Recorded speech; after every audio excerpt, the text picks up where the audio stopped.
Marty Conley, and joining me today is Haley Cole, and she's going to be co-hosting. Hi guys. Earlier this week I did a segment with Danielle Henley about midterm grades because I know they're coming up, so check it out. I'm Haley Cole. And I'm Danielle Henley, and today we're talking about midterm grades. I'm going to talk to you about if you have an A at midterm, keeping an A. If you guys checked your midterm grades and you had an A and you want to keep an A, make sure that you keep on studying and keep improving, because the second half of the semester is usually more fast-paced and more difficult than the first half. The first half is usually a review of what you've learned in high school or previous class, so make sure you continue to improve, because the midterm is usually based on 1 or 2 tests or homework grades or whatever. So if you go in and fail the next test, it will drop your grade and lower your GPA. Okay, and I'm going to talk about if you checked your midterm grades and you made a C or, lower, and that's not where you want to be. First of all, you have to keep a positive attitude, because your attitude will determine your success. If you go in with a negative attitude, chances are you want to improve that grade. Secondly, you may need to change your study habits. If what you were doing the first half of the semester isn't working, then maybe you need to try some other methods of studying. And lastly, you can seek help through your instructor. They're here to help you. And also talk to your pep leaders. We were in your shoes one day, and we can give great advice. And also, you have tutors in the Student Success Center that can help you as well. Alright guys, I hope this has helped you, and pep leaders, this is a great time to share your personal experiences. I hope you took a lot of different tips and strategies from that last segment, because your midterm grades can make or break you. Up next, we're going to talk about the library and the different resources you can use there to help you academically. Tell us about the live chat and other resources students can use. Okay. Well, yeah, we'll start with the live chat. That's something we've added this summer. There's an icon on most of the library pages, but if you go to the library's main page, it's a very prominent button. And if you click on it, it connects to the reference desk. You can do this from any computer, supposedly in the world. I haven't tried it, but I'm going to take their word for it. It does work from on campus, I know for sure. So if you have a quick question or are just wanting a little bit of advice to get you started, the chat's a really good way to do that. And it's a new service, so let's give it a shot and see how well it works.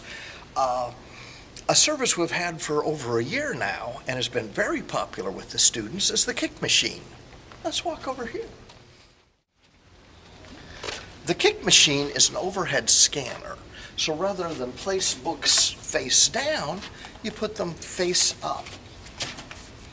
You can scan the material either to your email or to a jump drive.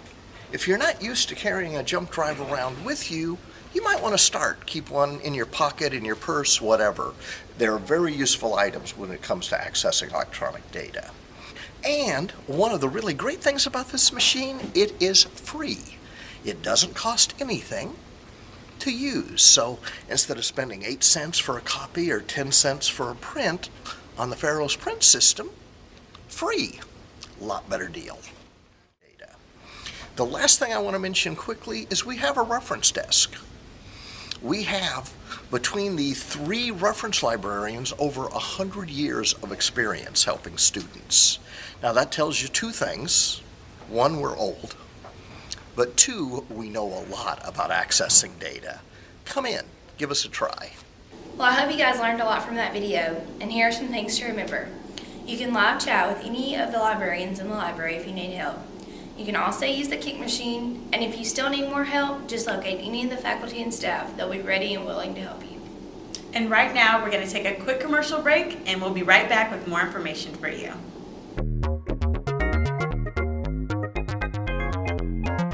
I'm Kelsey, and I'm a UTM cheerleader, so I'm going to be talking today about athletics. What better way to take a study break and go and support your fellow classmates than to go out and watch different various games. There are so many different events in season right now, which include football, my personal favorite, women's soccer, softball, volleyball, golf, equestrian, and women's tennis.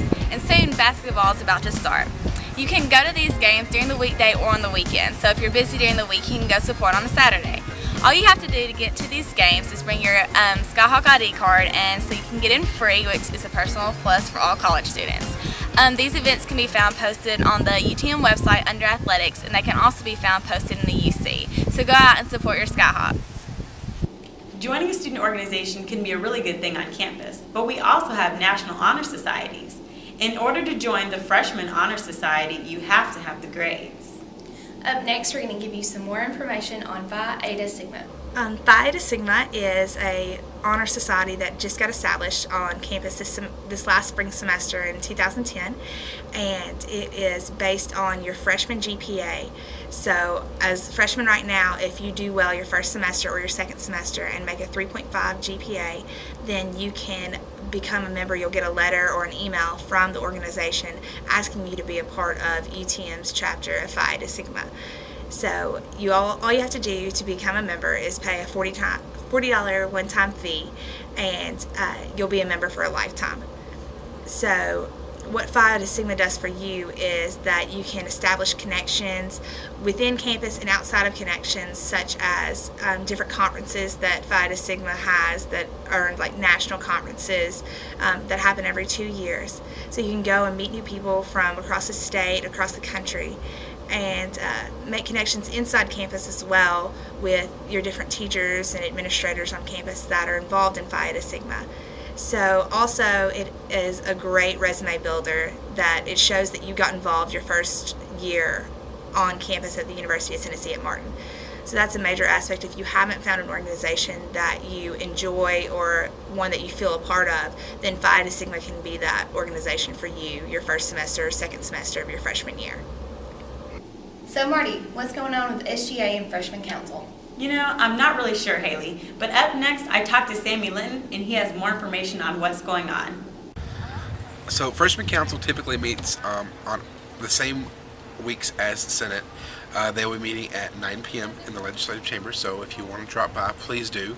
We'd love to hear your opinions and your outside on what's going on campus. The freshmen are actually going to be partaking in an endeavor called a Bill of Rights, so to speak. I will be announcing that to them as far as everything, how they're going to do it, and it's going to be a handbook on how, when freshmen come in, how they're able to, what their rights are as a student, what they are entitled to.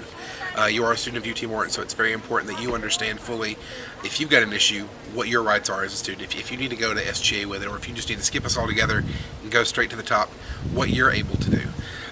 They're also going to be going out to the freshmen themselves and getting opinions on what's going on with UT Martin. You've been here for 5 weeks, so surely by now you'll be able to get a developed opinion of what you think UT Martin is all about, and if you want to see something change, go ahead and do it. Freshman Council is also participating on the various committees that SGA has: campus observation, academic affairs, student affairs, communications, and the judicial court procedures. And we're also looking at a constitutional revision, which the Freshman Council have already been such a great help with. They're going to be signing up volunteers for that. We hope to have a lot of Freshman Council representation. That way, in the next 2 years of SGA, before the revision happens again, the freshmen will have their expectations clearly marked in the Constitution and what the next Freshman Council should have ready to go with. Freshman Council just had their EC elections last week, and right now we do the President, Vice President, and Secretary General. Their contact information will be made available to you in the SGA office, so if you need anything at all pertaining to Freshman Council or the SGA, please don't hesitate to stop by our office on the second floor of the UC. It's the one with all the Halloween decorations. And also, please don't forget to be looking forward to different SGA events coming up here in the future. Freshman Council is I'm going to see if we can get Freshman Council to host an event for the freshmen to get out there and get involved with other student organizations so you can have the best experience at UT Martin.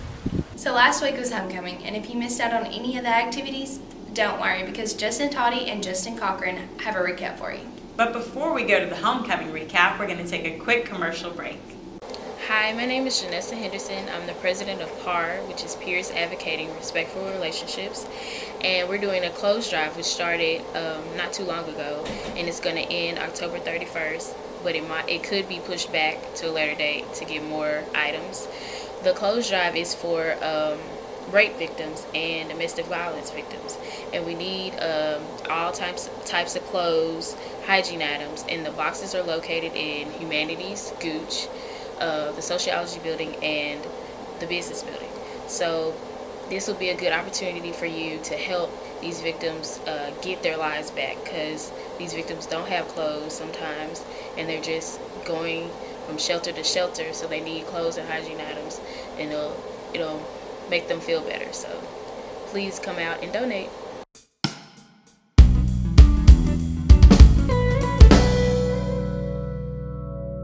The Palm Lake Library has been sponsoring open mic nights for about 3 years now.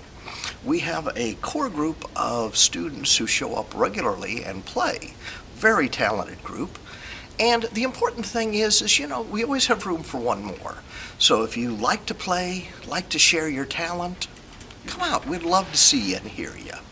We normally do this on Thursday nights, tomorrow night the 21st from 8 to 10. We'll be meeting either in the coffee shop or right outside the library, depending on the weather. Join us, please.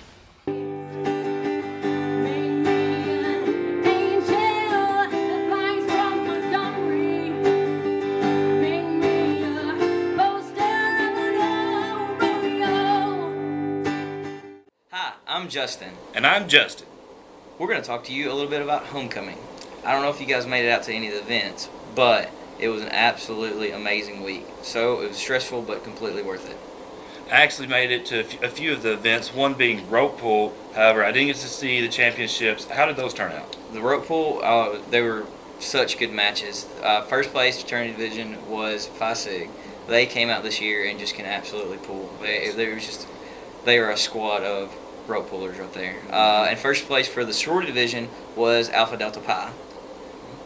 And then lip sync, I did actually go out for, got poured and rained on.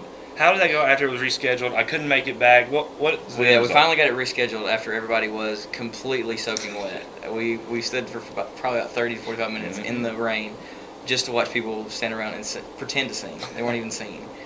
First place to the fraternity division was Kappa Alpha Order, and first place for the sorority division was Chi Omega.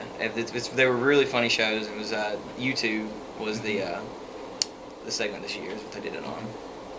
Also, I heard another one of the big events is Pyramid. I've never actually made it out to Pyramid. What is that even about? Pyramid, that's actually one of the biggest events during homecoming besides the game, of course. It's absolutely always packed out. It's in the Elam Center, and it's basically just a cheerleading competition between the fraternities and then separate event with the sororities. And they were such good shows. It's just, the cheerleading and the dancing, they all make up their own cheers and stuff. First place for fraternity division was SAE, and second place was a tie between Sigma Chi and Pi Kappa Alpha. And best in show was Sigma Chi.